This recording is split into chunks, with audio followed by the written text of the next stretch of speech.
দীঘায় জগন্নাথ মন্দিরের প্রতিষ্ঠার আগে কোচবিহারে জমকালো পুরোহিত সম্মেলন। ধর্মীয় র্যালিতে মেতেছে রাজপথ। দীঘার জগন্নাথ মন্দিরের প্রতিষ্ঠাকে সামনে রেখে কোচবিহার রবীন্দ্র ভবনে অনুষ্ঠিত হলো বিশেষ পুরোহিত সম্মেলন। রাজ্যের নানা প্রান্তের পাশাপাশি কোচবিহারের পুরোহিতরা এই দিনের সম্মেলনে অংশ নেন। সম্মেলনে পুরোহিতদের সম্মান প্রদান করা হয় এবং ধর্মীয় নানা বিষয়ে আলোচনা করা হয়। কীর্তন, ভজন এবং বৈদিক মন্ত্র উচ্চারণের মধ্য দিয়ে অনুষ্ঠানটির শুভ সূচনা হয়। পাশাপাশি সম্মেলন শেষে কোচবিহারের রাজপথে এক বিশাল ধর্মীয় র্যালি বের হয়, যেখানে পুরোহিতরা কীর্তন সংকীর্তনে রাজপথ মাতিয়ে তোলেন। এই বিশেষ অনুষ্ঠানে উপস্থিত ছিলেন কোচবিহার জেলা তৃণমূল কংগ্রেসের সভাপতি অভিজিৎ দেব ভৌমিক, প্রাক্তন বিধায়ক গিরীন্দ্রনাথ বর্মন সহ তৃণমূলের একাধিক নেতৃত্ব। বিভিন্ন জায়গা থেকে আগত পুরোহিতরা সম্মেলনে যোগ দিয়ে ধর্মীয় ঐক্যর বার্তা দেন। পুরোহিত সম্মেলন থেকে কি বার্তা দিলেন অভিজিৎ দেব ভৌমিক, শুনে নিন তার বক্তব্য।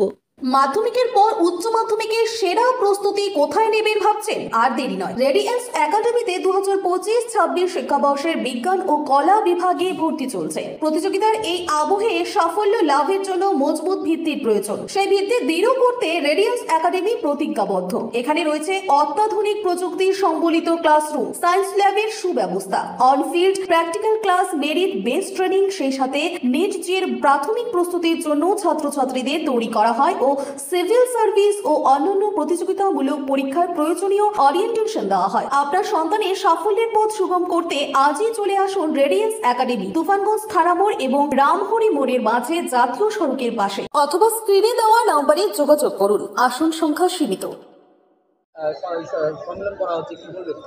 এটা সারা রাজ্য জুড়েই হচ্ছে। মাননীয় মুখ্যমন্ত্রীর উদ্যোগে আপনারা জানেন যে জগন্নাথ মন্দির স্থাপন হচ্ছে এবং তার প্রাণ প্রতিষ্ঠা আগামী 30 তারিখ।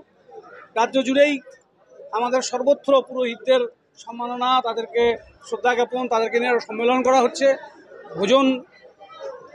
ভজন সবই হবে, তার জন্য এদেরকে ডাকা হচ্ছে এবং পরস্পর মতামত বিনিময় করছি এবং আমাদের কিছু বক্তব্য আছে সেটা তাদের সামনে তুলে ধরলাম। দাদা, বিরোধীরা কটাক্ষ করছে যে হিন্দু ভোট পেতে মরিয়া তৃণমূল, কিন্তু তাতে লাভ হবে না। তোরা যদি মরিয়া থাকতে পারে, আমরাও মরিয়া থাকতে পারি, অসুবিধা কোথায় আছে? তাহলে ওরা মরিয়া।